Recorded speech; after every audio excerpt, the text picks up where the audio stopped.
নমস্কার, সুপ্রভাত। আপনাদের সকলকে স্বাগত জানিয়ে শুরু করছি আমাদের এখনকার অনুষ্ঠান ভাগ্যবার্তা। আপনারা জানেন যে ভাগ্যবার্তা অনুষ্ঠান মানেই একটা সুন্দর সকালের অনুষ্ঠান। ভাগ্যবার্তা অনুষ্ঠান মানেই পণ্ডিতজির অনুষ্ঠান। আমাদের মধ্যে উপস্থিত থাকেন পণ্ডিতজি নিজেই এবং আলোচনা করেন বিভিন্ন গুরুত্বপূর্ণ বিষয়ে। যেমন আধ্যাত্মিক আলোচনা থাকে, তেমন গ্রহগত আলোচনা থাকে, তেমনই থাকে আজকের দিনের রাশিগত ফলাফল এবং সেই সঙ্গে থাকে আপনাদের টেলিফোন। তাই স্বাভাবিক কারণেই এই অনুষ্ঠান একটি গুরুত্বপূর্ণ অনুষ্ঠান। আমাদের মধ্যে আজও উপস্থিত রয়েছেন পণ্ডিত ভৃগুশ্রী যাদব। পণ্ডিতজি স্বাগত, সুপ্রভাত। নমস্কার। আজ থাকবে জগন্নাথ দেবের চন্দন যাত্রা নিয়ে বলবো। আজকে প্রথমে থাকবে আজকে রাশিফল নিয়ে।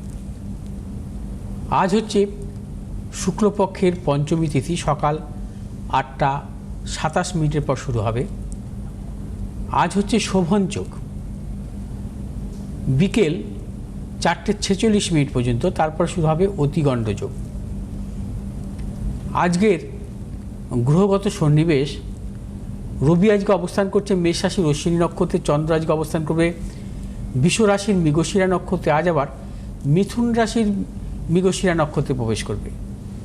মঙ্গল আজকে অবস্থান করবে মীন রাশির উত্তর ভাদ্রপদ নক্ষত্রে, বুধ আজকে অবস্থান করবে মীন রাশির উত্তর ভাদ্রপদ নক্ষত্রে, বৃহস্পতি আজকে অবস্থান করবে মিথুন রাশির পূর্ণবসু নক্ষত্রে, শুক্র আজকে অবস্থান করবে বৃষ রাশির কৃত্তিকা নক্ষত্রে, শনি আজকে অবস্থান করবে মীন রাশির উত্তর ভাদ্রপদ নক্ষত্রে, রাহু আজকে অবস্থান করবে কুম্ভ রাশির শতবিশা নক্ষত্রে, কেতু আজকে অবস্থান করবে সিংহ রাশির মঘা নক্ষত্রে।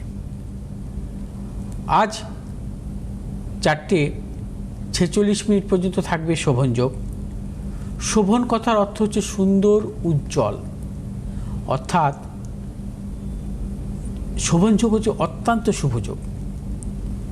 এই যোগে জন্মগ্রহণকারী জাতক জাতিকারা জীবনে কিন্তু সর্বক্ষেত্রে সাফল্য পান। শোভন যোগের জাতক জাতিকারা সুন্দর, সুশ্রী এবং তার পাশাপাশি এদের মানসিকতাও থাকে সুন্দর। শোভন যোগের জাতক জাতিকাদের শুভগ্রহের মহাদশায় যদি চলে অত্যন্ত সাফল্য আসে।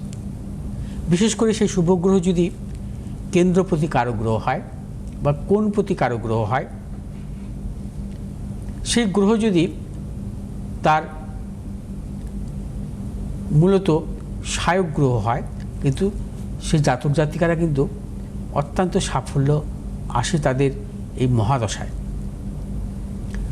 শোভন যোগের জাতক জাতিকাদের বিশেষ করে দেখা যায় এরা বিদ্বান, বুদ্ধিমান এবং বিভিন্ন বিষয়ের উপর এদের পাণ্ডিত্য থাকে। শোভন যোগের জাতক জাতিকাদের এরা কিন্তু বিশেষভাবে সাফল্য পেয়ে থাকেন যে পেশাগত ব্যবসার ক্ষেত্রে। শোভন যোগের জাতক জাতিকারা যদি ব্যবসা করেন, ব্যবসা ক্ষেত্রে কিন্তু বিশেষভাবে সাফল্য পান। অর্থাৎ শোভন যোগে জন্মগ্রহণকারী জাতক জাতিকাদের জীবনে কিন্তু প্রবল সাফল্য পায়। এই শোভন যোগের অধিপতি কারক গ্রহ হচ্ছে শুক্র। শোভন যোগের জাতক জাতিকাদের মূলত গণেশের পুজো করা কিন্তু অত্যন্ত শুভ। যারা শোভন যোগে জন্মগ্রহণ করেন তারা গণেশের পুজো করবেন প্রত্যহ, এবং গণেশজি প্রত্যহ করবেন ওং গাং গণেশায় নামক মন্ত্র 108 বার প্রত্যহ পাঠ করবেন, অত্যন্ত সাফল্য পাবেন। আজকের আত্মকারক গ্রহ হচ্ছে বৃহস্পতি। আজ রাজ্যকারক গ্রহ হচ্ছে শুক্র, এবং আজকের অভিজিৎ মুহূর্ত 11টা 55 মিনিট থেকে 12টা 40 মিনিট পর্যন্ত। আজকের রাহুকাল 2টো 47 থেকে 4টে 12 মিনিট পর্যন্ত। মেষ রাশির জাতক জাতিকাদের ক্ষেত্রে আজকের দিনটি কিন্তু নানাবিধ প্রতিকূলতা থাকবে। মেষ রাশির জাতক জাতিকারা আজ সর্বক্ষেত্রে সতর্কতা অবলম্বন করবেন। শারীরিক মানসিক প্রতিকূলতা অর্থনৈতিক উন্নতির ক্ষেত্রে ব্যাহত হতে পারে আজকে। মেষ রাশি জাতক জাতিকারা যে কোনো শুভ কাজের ক্ষেত্রে দক্ষিণ পূর্ব দিকে অগ্রসর হবেন সাফল্য। শুভ রং আপনাদের সবুজ এবং লাল। আজ 9 সংখ্যা জাতক জাতিকার ক্ষেত্রে শুভ, 8 সংখ্যা জাতক জাতিকার ক্ষেত্রে অশুভ। বৃষ রাশির জাতক জাতিকাদের ক্ষেত্রে আজকের দিনটিও শুভ। আজও আপনাদের অর্থ লাভ, কর্মক্ষেত্রে শুভ, সুনাম বৃদ্ধি, দূরযাত্রার ক্ষেত্রে সাফল্য, সন্তানের সাফল্যের প্রবল যোগ। বৃষ রাশির জাতক জাতিকারা আজ যে কোনো শুভ কাজের ক্ষেত্রে দক্ষিণ পূর্ব দিকে অগ্রসর হবেন সাফল্য। শুভ রং আপনাদের সাদা এবং লাল। আজ 1 সংখ্যা জাতক জাতিকার ক্ষেত্রে শুভ, 3 সংখ্যা জাতক জাতিকার ক্ষেত্রে অশুভ। মিথুন রাশি জাতক জাতিকারা আজকে নানাবিধ প্রতিকূলতার মধ্যে চলবেন। শারীরিক মানসিক প্রতিকূলতা, অর্থনাশ, গুপ্ত শত্রু বৃদ্ধি হতে পারে। মিথুন রাশি জাতক জাতিকারা যাবতীয় শুভাশুভ কাজ ভেবেচিন্তে অগ্রসর হবেন এবং আজ আপনারা যে কোনো শুভ কাজের ক্ষেত্রে উত্তর পূর্ব দিকে অগ্রসর হবেন সাফল্য। শুভ রং সবুজ এবং লাল। আজ 8 সংখ্যার জাতক জাতকের ক্ষেত্রে বিশেষভাবে শুভ, 3 সংখ্যার জাতক জাতকের ক্ষেত্রে অশুভ। কর্কট রাশির জাতক জাতকের ক্ষেত্রে আজকের দিনটি সর্বক্ষেত্রে সাফল্য, অর্থ লাভ, কর্মক্ষেত্রে সুনাম বৃদ্ধি, পদোন্নতি, সন্তানের সাফল্য, দূরযাত্রার ক্ষেত্রে সাফল্য মিলবে। কর্কট রাশির জাতক জাতিকারা আজ যে কোনো শুভ কাজের ক্ষেত্রে উত্তর পশ্চিম দিকে অগ্রসর হবেন সাফল্য। শুভ রং হচ্ছে আপনাদের লাল এবং হলুদ। আজ 1 সংখ্যার জাতক জাতকের ক্ষেত্রে শুভ, 2 সংখ্যার জাতক জাতকের ক্ষেত্রে অশুভ। সিংহ রাশির জাতক জাতিকাদের ক্ষেত্রেও আজকের দিনটি অর্থ লাভ, কর্মক্ষেত্রে সাফল্য, ব্যবসায়ীদের ক্ষেত্রে বিশেষভাবে শুভ। সিংহ রাশির জাতক জাতিকার দূরযাত্রার ক্ষেত্রে সাফল্য পাবেন।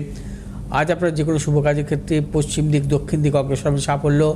শুভ রং হচ্ছে আপনাদের লাল এবং সবুজ। আজ 3 সংখ্যার জাতক জাতিকার ক্ষেত্রে শুভ, 1 সংখ্যার জাতক জাতিকার ক্ষেত্রে অশুভ। কন্যা রাশির জাতক জাতিকাদের ক্ষেত্রেও আজকের দিনটি শুভ, অর্থনৈতিক সাফল্য, কর্মক্ষেত্রে সাফল্য, ব্যবসায়ীদের ক্ষেত্রে বিশেষভাবে শুভ। আজ কন্যা রাশির জাতক জাতিকারা যে কোনো শুভ কাজের ক্ষেত্রেই সাফল্য পাবেন।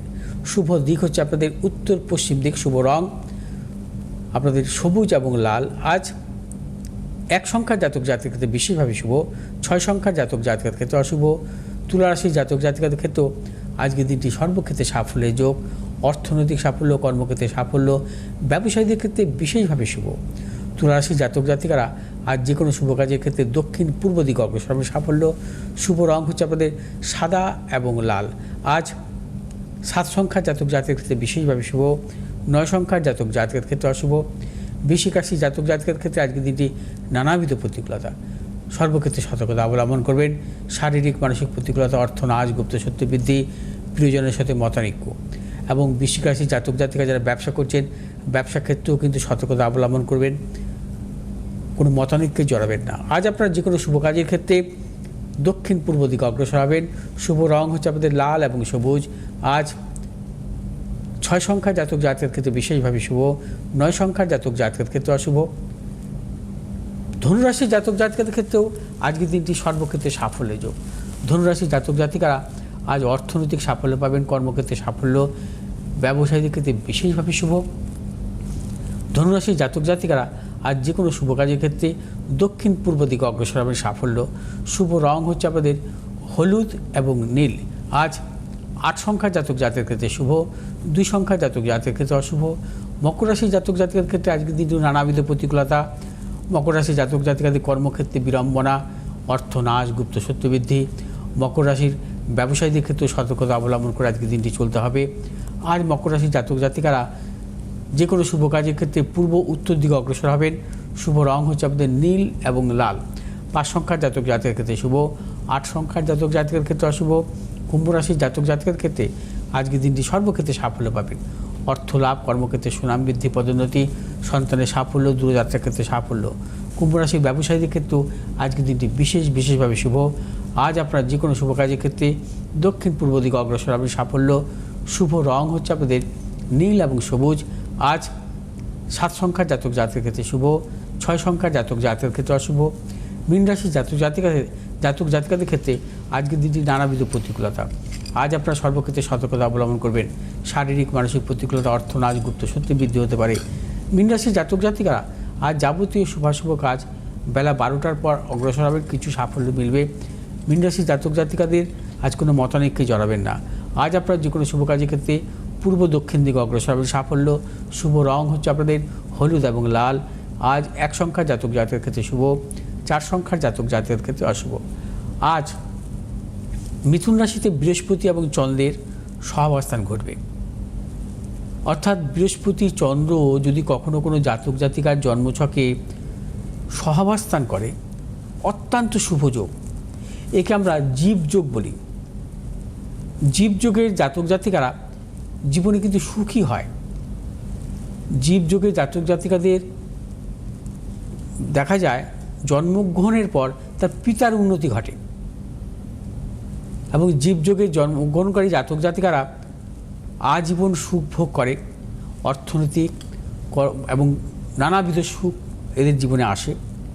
তবে জীবযোগ যদি কখনো কেন্দ্রভাবে হয় বা ত্রিকোণভাবে হয়, সেক্ষেত্রে অত্যন্ত শুভ। যদি জীবযোগ যদি হয় বৃহস্পতি এবং চন্দ্রের, বৃহস্পতিকে কেন্দ্রপতি বা ত্রিকোণপতি হতে হবে, চন্দ্রকেও কেন্দ্রপতি বা ত্রিকোণপতি হতে হবে, এবং বৃহস্পতি চন্দ্র অবস্থানও ত্রিকোণভাবে বা কেন্দ্রভাবে হতে হবে।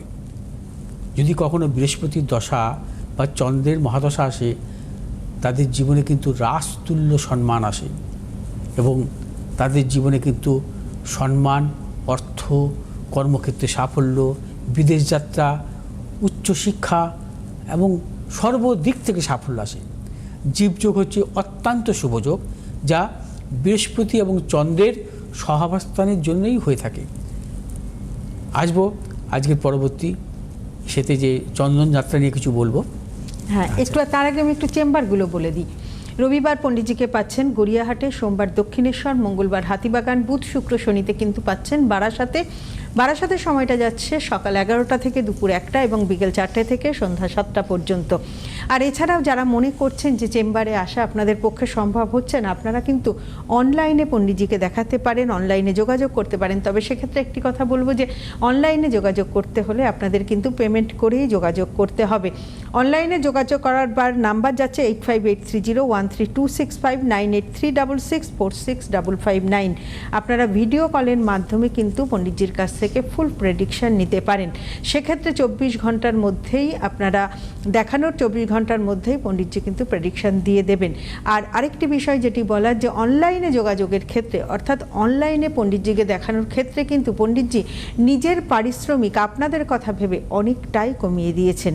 যেমন পারিশ্রমিক কমিয়ে দিয়েছেন অনলাইনে যোগাযোগের ক্ষেত্রে, তেমনই কমিয়েছেন হাত কুষ্টির বিষয়ে। পণ্ডিতজি নিজে পরিশ্রম করে সম্পূর্ণরূপে একটি হাত কুষ্টি তৈরি করেও কিন্তু আপনাদের দিচ্ছে। সেক্ষেত্রেও কিন্তু পণ্ডিতজির পারিশ্রমিক অনেকটাই কমিয়ে দিয়েছেন আপনাদের কথা ভেবে, আপনাদের কথা বিবেচনা করে। আগামী 16 তারিখ রয়েছে ফলহারিণী অমাবস্যা। এই অমাবস্যায় আপনারা যারা গ্রহদোষ খণ্ডন করতে চাইছেন, অর্থাৎ পণ্ডিতজি থাকবেন তারাপীঠে ওই দিন, আপনারা যারা মনে করছেন গ্রহদোষ খণ্ডন করবেন, অবিলম্বে যোগাযোগ করুন। নাম্বার 8583013265, 9836646559। এই নাম্বারে অবিলম্বে যোগাযোগ করুন এবং নাম বুকিং করিয়ে নিন। আমরা আসবো পণ্ডিতজির কাছে। আজকে চন্দন যাত্রা নিয়ে বলবো। যেহেতু গতকাল অক্ষয় তৃতীয়া ছিল, চন্দন যাত্রা নিয়ে বলতে পারিনি, অক্ষয় তৃতীয়া নিয়েই বলেছিলাম। এবং আরেকটি কথা বলি যে আগামী বৃহস্পতিবার থেকে আমি কালী কথা নিয়ে আসব, এবং কালী কথা চলবে ফলহারিণী অমাবস্যা পর্যন্ত। এবং ফলহারিণী অমাবস্যার পর থেকে জগন্নাথ দেবের বিভিন্ন অলৌকিক বিষয় নিয়ে বলবো, এবং চলবে স্থানযাত্রা পর্যন্ত।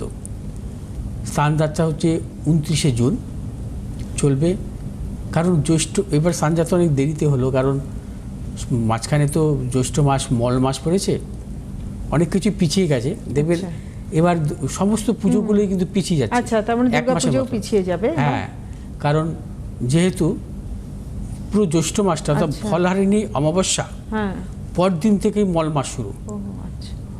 ফলহারিণী অমাবস্যা তারপর দিনই হচ্ছে মানে ওই মল মাস শুরু হবে, এবং চলবে মল মাস প্রায় 1 মাস। সেই মল মাসে কিন্তু কোনো শুভ কাজ হবে না। অর্থাৎ আপনারা যদি কখনো কোনো বাড়ি ঘর কিনতে চান, বা জমি কিনতে চান, বা যে কোনো শুভ কাজ করতে চান, একদম কিন্তু এগোবেন না ফলহারিণী অমাবস্যার পর থেকে 1 মাস। মল মাস কতদিন থাকবে সেটা আমি পরে বলে দেবো আপনাদের।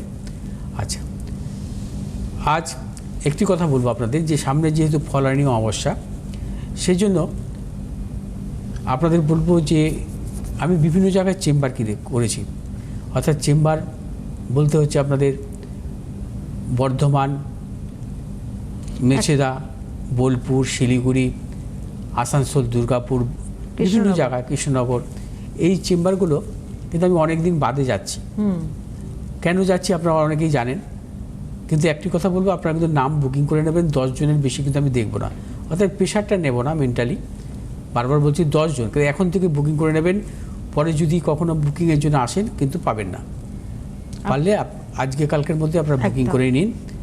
এবং একটি কথা বলবো, অনেকে জিজ্ঞেস করেন যে সে গাড়ি কিনবো কিনা বা বাইক কিনবো কিনা, এগুলোর ক্ষেত্রে কিন্তু মল মাসে একদম এগোবেন না। যদি আপনার গাড়ি কেনার থাকে বা বাইক কেনার থাকে, সেগুলো কিন্তু মল মাস পরে কিনতে পারেন বা তার আগে কিনে নেবেন। যে কোনো কিছু শুভ কিছু ক্রয়, সেক্ষেত্রে কিন্তু আপনারা মল মাসে একদমই এগোবেন না। মল মাসে কী করবেন না, মল মাসে সেই বিষয়ে আমি তার আগেই আপনাদের সতর্ক করে দেবো। যাই হোক, আমি মে মাসের চেম্বারগুলো একটু বলে দিই। আগামী মে মাসে পণ্ডিতজি কিন্তু অনেকগুলো জায়গায় থাকছেন। 1 মে অর্থাৎ মে মাসের 1 তারিখে থাকছেন কৃষ্ণনগর, 2 তারিখ 2রা মে থাকছেন শিলিগুড়ি, 7 মে 7ই মে থাকছেন মেচেদা, 8 মে অর্থাৎ 8ই মে থাকছেন বর্ধমান এবং 9 মে 9ই মে থাকছেন আসানসোল, দুর্গাপুর, 15ই মে থাকছেন বোলপুরে। আপনারা কিন্তু এখনই নাম বুকিং করুন, কারণ পণ্ডিতজি নিজেই বলেছেন যে 10 জনের বেশি কিন্তু পণ্ডিতজি দেখবেন না, তাই এক্ষুনি নামটা বুকিং করিয়ে নিন। যেহেতু 16ই মে অমাবস্যা ফল হয়নি, 15ই মে হচ্ছে বোলপুর করব, বোলপুর করে আবার ওখানে তারাপীঠ চলে যাব 16ই মে। ওই জন্য 15ই মেটাকে আমি বোলপুর রেখেছি, ওখানে স্টে করলাম। স্টে করে আবার তারপর দিন 16ই মে আমি তারাপীঠে যেতে পারবো, সেই জন্যই। যাই হোক, আজকে বিশেষ অনুষ্ঠান থাকবে চন্দন যাত্রা নিয়ে বলছি। মানে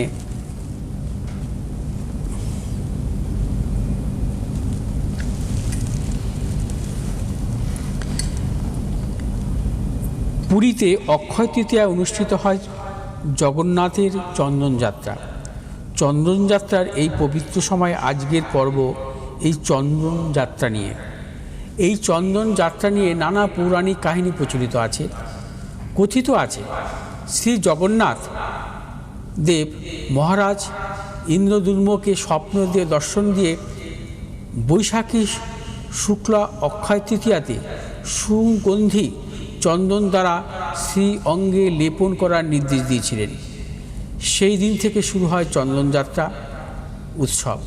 প্রভু জগন্নাথের রথযাত্রার তোড়জোড় শুরু হয়ে যায় পবিত্র চন্দনযাত্রার দিন থেকেই। গ্রীষ্ম ঋতুতে প্রভু জগন্নাথ কর্পূর এবং চন্দন লেপনের মাধ্যমে গরমের কষ্ট থেকে রেহাই পান, তাই এই রীতি তিনি নিজেই শুরু করেছিলেন বলে মনে করা হয়। আয়ুর্বেদ মতে চন্দন হলো সর্বশ্রেষ্ঠ প্রলেপন। যেহেতু ভারতে বৈশাখ মাসে অত্যন্ত উষ্ণ থাকে, তাই চন্দনের শীতল গুণ ভগবানের আনন্দ প্রদান করে। জগন্নাথের 2 চক্ষু ব্যতীত সর্বাঙ্গে চন্দন লেপন করা হয়ে থাকে। এই সময়কে বিগ্রহ নিয়ে শোভাযাত্রা করা হয় এবং জগতের নাথকে মন্দির পুষ্করিণীতে নৌকো বিহার করানো হয়ে থাকে। শ্রী চৈতন্য চরিতামৃতে আছে বৃন্দাবনের পরম শ্রী বিষ্ণু বৈষ্ণব শ্রী মাধবেন্দ্র পুরীকে স্বপ্নে তার আরাধ্যা শ্রী গোপাল বলেছেন, আমার শরীরে তাপ জুড়োচ্ছে না, শ্রীক্ষেত্র থেকে চন্দন নিয়ে এসো এবং তা ঘষে আমার অঙ্গে লেপন করো, তাহলে তাপ জুড়াবে। বৃদ্ধ মাধবেন্দ্র পুরী পূর্ব ভারতে নীলাচলে জগন্নাথ ধামে পুরীতে এসে রাজার কাছে পূর্বের স্বপ্নগত সমস্ত কথা বললেন। রাজা তার আরাধ্য গোপালের জন্য 1 মণ সুগন্ধি চন্দন দেন। চন্দন নিয়ে ফেরার পথে মাধবেন্দ্র পুরী রেমুনা নামে স্থানে অবস্থিত শ্রী গোপীনাথ মন্দিরে আসেন। সেই রাতে তার আরাধ্য গোপাল তার স্বপ্নে এসে বলেন, হে মাধবেন্দ্র পুরী, আমি ইতিমধ্যে সমস্ত চন্দন ও কর্পূর গ্রহণ করেছি। এখন কর্পূর সহ এই চন্দন ঘষে ঘষে শ্রী গোপীনাথের অঙ্গে লেপন করো। গোপীনাথ এবং আমি অভিন্ন।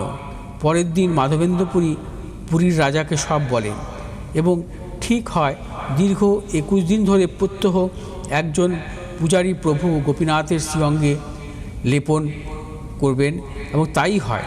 সেদিন থেকে চন্দন যাত্রা শুরু হয়। সেই রীতিনীতি আজও সমানভাবে চলছে। তবে বর্তমানে পুরীর জগন্নাথ দেবের চন্দন যাত্রা সর্বাধিক জনপ্রিয় এবং প্রসিদ্ধ। চন্দন যাত্রার পর দেবস্থান, পূর্ণিমায় হবে স্থানযাত্রা, এমনকি সবশেষে রথযাত্রা। জগতের সকল জগন্নাথ ভক্তকে জানাই চন্দনযাত্রা এবং আসন্ন রথযাত্রার অগ্রিম শুভেচ্ছা। আচ্ছা, আজকে এই শাস্ত্রীয় আলোচনা হলো। গতকাল আমার সর্বমঙ্গলার মন্দিরেও জগন্নাথ দেবের এই চন্দনযাত্রা শুরু হয়েছে। কারণ আমার মন্দিরে তো জগন্নাথ, বলরাম, সুভদ্রা আছেন, তাদেরকেও কিন্তু চন্দন লেপন করা হয়েছে। আচ্ছা। এবং চন্দন যাত্রা আমাদের সে সর্বমঙ্গলা মন্দিরেও কিন্তু টানা 21 দিন চলে। আচ্ছা। এবং 21 দিন হচ্ছে মানে বিশেষ করে আমরা এটা মানে ওই চন্দন যাত্রা, যে চন্দন এবং কর্পূর সহযোগে এটা আমাদের চলে মূলত স্থান যাত্রা পর্যন্ত, অর্থাৎ 29শে জুন পর্যন্ত চলবে। আচ্ছা। টানা 21 দিন পর্যন্ত থাকবে শ্রীকৃষ্ণের, মানে এই অক্ষয় তৃতীয়া থেকে 21 দিন চলবে, শ্রীকৃষ্ণকে দেওয়া হবে। আচ্ছা। এবং জগন্নাথ দেবকে এই চন্দন লেপন বা কর্পূর সহ সেটা চলবে 29শে জুন পর্যন্ত, অর্থাৎ স্থানযাত্রার আগের দিন পর্যন্ত। 29শে জুন স্থানযাত্রা হবে। সেদিন গজবেশে মানে জগন্নাথের সেই সব অনুষ্ঠান হয়। সেগুলো হচ্ছে আমি প্রতিবারই কিন্তু আমার ইউটিউবে দেখাই, মানে লাইভ দেখাই। আপনারা বোধহয় অবশ্য অনেকেই দেখেছেন। এবারেও কিন্তু হবে সেই বিশেষ অনুষ্ঠান। কারণ আমার বাড়িতে যে স্থানযাত্রা হয় সেটা হচ্ছে মানে অতীব ধুমধাম করে হয়। মানে জগন্নাথ, বলরাম, সুভদ্রা যে স্থানযাত্রা হয়, হ্যাঁ, আপনারা আগের বছর, তার আগের বছর এগুলো সব দেখতে পারেন আমার অ্যাস্ট্রোচক্র ভিঘুশ্রী জাতক এই ইউটিউব চ্যানেলে, যে জগন্নাথ দেবের স্থানযাত্রা আমরা কিভাবে করি। আমাদের আজকের মতো হাতের সময় শেষ। আপনারা চোখ রাখুন আগামীকাল আগামী পর্বে সকাল 7:30টায়। নমস্কার আপনাদের। নমস্কার।